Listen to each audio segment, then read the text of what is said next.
Welcome to the Deep Dive, the show that gives you a shortcut to being, well, really well informed on crucial topics. Today, we're taking a deep dive into something that touches all our financial lives, the U.S. tax system. We're going to demystify those essential taxpayer identification numbers, and just as crucially, unpack the vital role and the responsibilities of the professionals we often trust with our sensitive financial information. Our mission today is really to give you clarity and confidence in navigating your tax obligations. Okay, let's unpack this. Our goal is to cut through the complexity, the jargon of tax compliance. We want to highlight what you absolutely need to know about your tax identity and, perhaps most importantly, what to look for and, frankly, what to look out for when you're engaging professional tax help. Exactly. Because dealing with taxes, it isn't merely about the numbers, is it? It's profoundly about adhering to regulations, maintaining integrity, and building trust within the system. What's fascinating here is, well, it's how the system is designed with these very specific rules to ensure fairness and compliance. And understanding these rules, it can genuinely protect you from costly mistakes, maybe even from bad actors.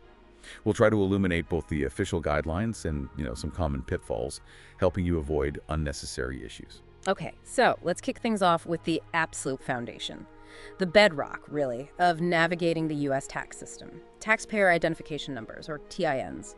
Most people, I think, are familiar with the Social Security number and SSN.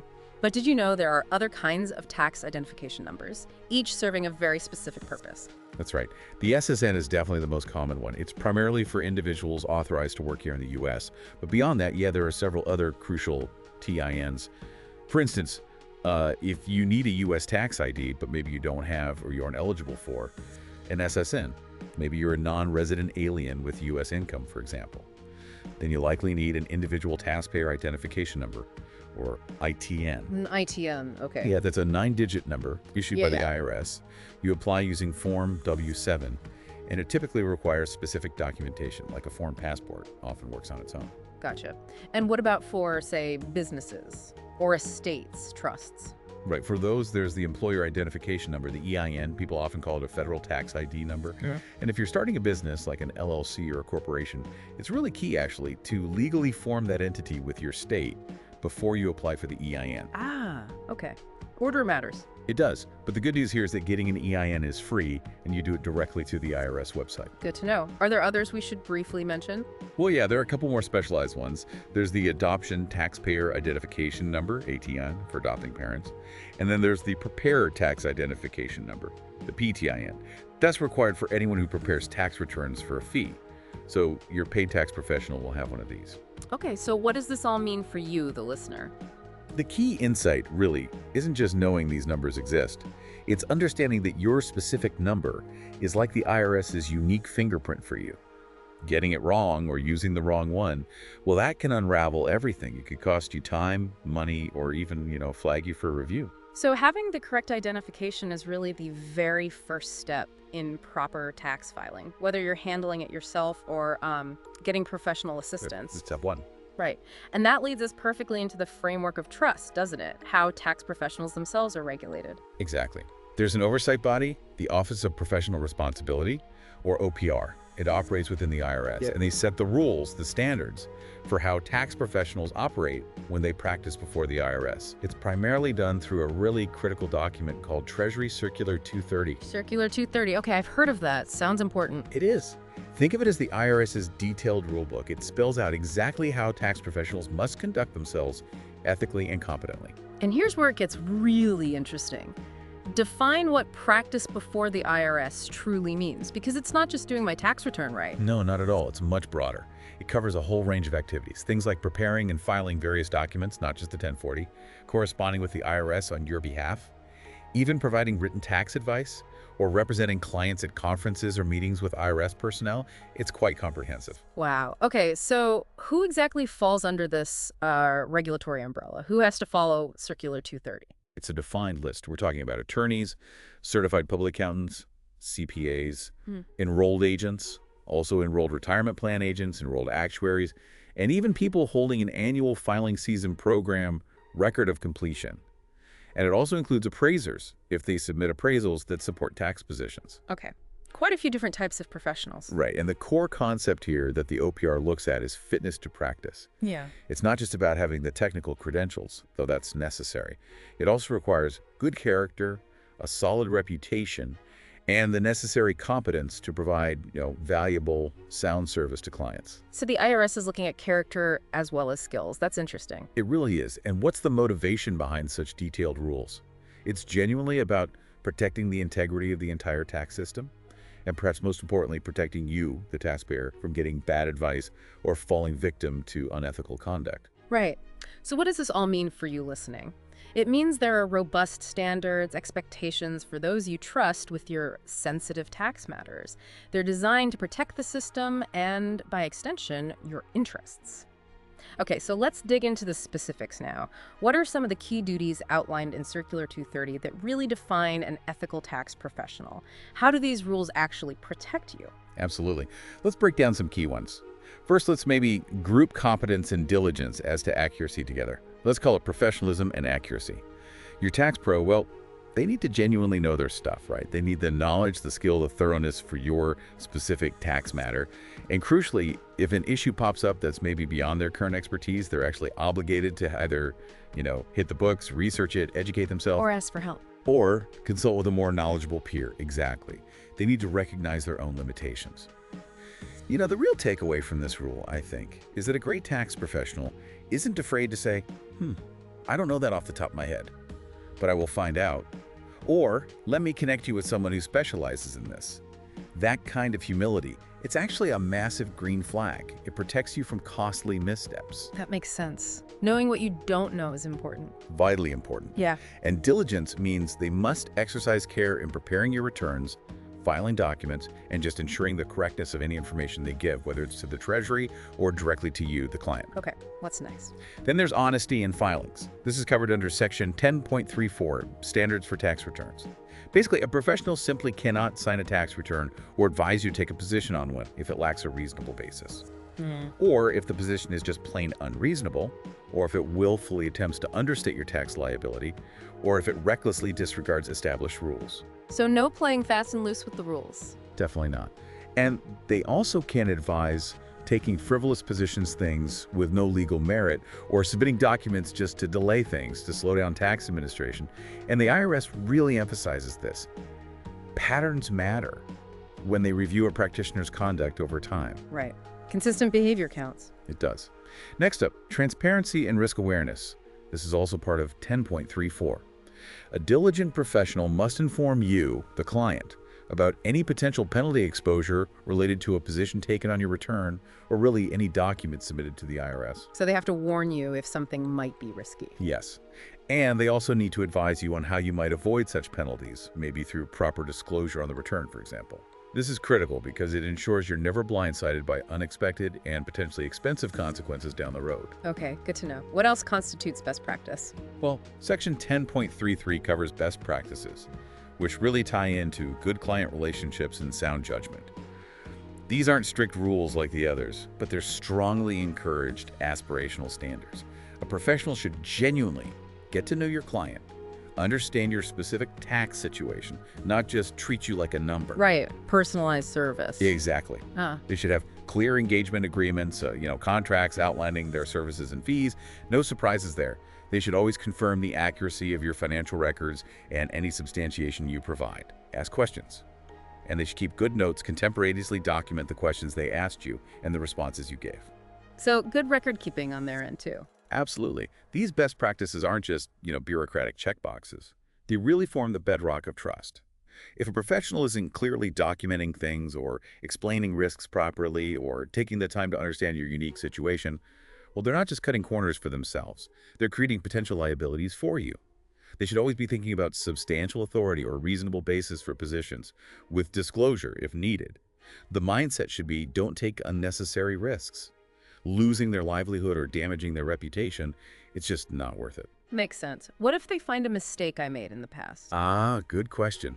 That's covered under Correcting Mistakes, Section 10.21, Knowledge of Client's Error or Omission. If a practitioner discovers you haven't complied with U.S. revenue laws or maybe made an error or omission on a past filing, they actually have a duty to promptly inform you of that non-compliance, error, or omission. And importantly, they need to advise you on the potential consequences. It's all about transparency and guiding you towards correcting past issues, if you choose to. Okay. What about conflicts of interest? That's Loyalty and impartiality, Section 10.29. Professionals are generally prohibited from representing clients if their interests conflict. Now, if a conflict does exist, they can potentially proceed, but only under strict conditions. They have to reasonably believe they can still provide competent and diligent representation to everyone involved. It can't be prohibited by law. And, critically, all the affected clients have to give informed written consent. And they have to keep that consent record for at least 36 months. So safeguards are in place. Yes. It's all designed to ensure their advice is always squarely in your best interest, not someone else's. All right. One more area that seems really critical today, data security. Absolutely crucial. This falls under cooperation and data security, sections 10.2 and 10.36. Section 10.2 says that upon a proper and lawful request from the IRS, a practitioner generally must promptly provide requested info, unless they reasonably believe it's privileged. But 10.36, procedures to ensure compliance, that's where technology and cybersecurity really come in. This is huge for protecting your personal data. Firms must have adequate procedures to ensure their whole team complies with Circular 230, and this explicitly includes technological competence and having robust data security protocols. So what does that mean in practice? It means assessing risks, think phishing scams, malware attacks, securing their electronic systems, protecting your personally identifiable information, your PII, by, for instance, not collecting or keeping more data than is absolutely necessary. It means restricting access to your data within their firm, disposing of it securely when it's no longer needed, and properly training their employees on how to handle sensitive information. Wow. It's like hiring a skilled builder for your home, isn't it? You expect them to know the building codes, be diligent, tell you about potential problems like a leaky pipe waiting to happen, and use the best practices to keep everything, safe and secure. Your tax information is just as valuable, maybe even more so. That's a great analogy. And if we connect this to the bigger picture, all these provisions, all these rules in Circular 230, they're designed to foster integrity and trust in the tax system. They protect both the IRS and, most importantly, you, the taxpayer. Yeah, the integrity of the whole system really relies on both compliance from us, taxpayers, and ethical conduct from the professionals. Our vigilance helps maintain that. But unfortunately, where there are rules, there are always going to be some people who try to bend or break them. We've seen some troubling patterns in various professional services industries, not just tax. Think about immigration or employment consulting. Sometimes firms exploit job seekers, manipulate systems, and the same underlying red flags you see there. They often apply when you're looking for any professional help, including for your taxes. That's a really important point. We have observed some of these common fraudulent activities, unfortunately. One scheme we've seen is the whole proxy interview thing. Right, where someone more skilled secretly impersonates a job applicant during interviews to deceive potential employers. Exactly. And we've also seen manipulation of visa applications, like H-1B visa fraud, where companies submit sham applications, maybe for non-existent jobs, just to inflate their apparent need for workers. It unfairly disadvantages genuine applicants. There was that nanosemantics case, for instance. And the human cost. It can be significant. Job seekers get caught in these schemes, facing extreme pressure, maybe restrictive contracts, exploitation, working for less than they deserve, living in fear. So what's the practical takeaway here? What does this mean for you when you're looking for tax help or really any professional service where you're sharing sensitive personal details? You absolutely need to be able to spot the warning signs. Keep your eyes open. Definitely. Based on the kinds of issues we see across different professional areas, there are some concrete red flags people can look for. Okay, let's list some. First, maybe an unverifiable track record. If a firm is cagey, if they can't provide clear, verifiable success stories, or they dodge questions about their history, be wary. Second, too good to be true promises. Big guarantees of specific outcomes, like we guarantee you this refund amount, or guaranteed job placements or visa sponsorships without even assessing your individual qualifications or the market. Huge red flag. No legitimate professional can guarantee results like that. Right. Third, watch out for high upfront costs, especially demands for substantial payments or non-refundable deposits before any real services are actually rendered. Good one. Fourth, a general lack of transparency. If they're vague about their processes, their fees, maybe the companies they claim to partner with, that lack of clarity is often intentional. Unsolicited offers and pressure tactics, getting cold calls with amazing job offers you never applied for, or being heavily pressured to make quick decisions, this offer expires today, kind of thing. Run the other way. Okay. Sixth, maybe a poor online presence.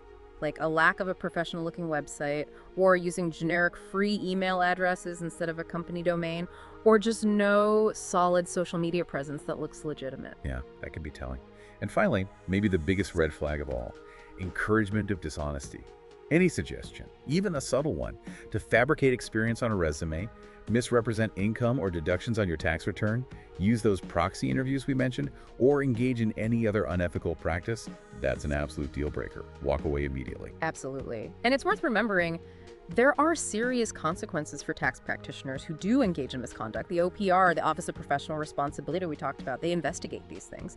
And sanctions can range from, a private slap on the wrist, like a soft letter or a letter of reprimand, all the way up to public actions like censure, suspension from practice, or even permanent disbarment. And in some cases, there can be significant monetary penalties too. And importantly for you, the listener, there's actually a publicly searchable list of disciplined tax professionals right there on the IRS website. That can be a really valuable tool for you to check someone's standing before you hire them. It's a good check. Definitely worth it. Okay. So as we wrap up this deep dive, it feels pretty clear that navigating your tax obligations and choosing the right professional help, it's complex, yes, but it's such a crucial part of your overall financial well-being. Being well-informed, asking questions, it's truly your best defense. Yeah, stepping back, if we connect this to the bigger picture, the integrity of the entire tax system really does rely on both compliance from taxpayers and ethical conduct from the professionals. Your vigilance, your choices, they actually help maintain that essential trust in the system for everyone. Well said. So, as you prepare to file your tax returns this year, or maybe plan for next year, whether you're doing it yourself or seeking assistance, here are maybe just a few key takeaways, some suggestions to ensure you take the necessary care. First, always ensure you have the correct Taxpayer Identification Number, SSN, ITIN, EIN, whatever is right for your specific situation. Get that foundation right. Second, if you do choose to work with a professional, don't just assume. Actively verify their credentials, check that PTIN, look them up, and make sure they actually demonstrate competence, diligence, and transparency in all their dealings with you. Watch for those qualities we discussed. Right. Third, be highly skeptical, really skeptical of any promises that just sound too good to be true, especially those involving guaranteed outcomes or demanding significant upfront fees before any real work is delivered. Definitely. Fourth, always confirm the accuracy of any information submitted on your behalf. Review your return before it's filed. Ask questions if something doesn't look right, and never ever participate in practices that even hint at fabricating details or being dishonest. And finally, maybe most importantly, in this digital age, remember that your data security is paramount. Choose professionals who clearly prioritize protecting your sensitive personal information. Ask them about their security practices. Good list. Those are really the core things to keep in mind. We really hope this deep dive has given you some valuable insights and maybe a bit more confidence to approach your tax obligations effectively. All the best with it, and we will meet again soon with another important subject in taxation.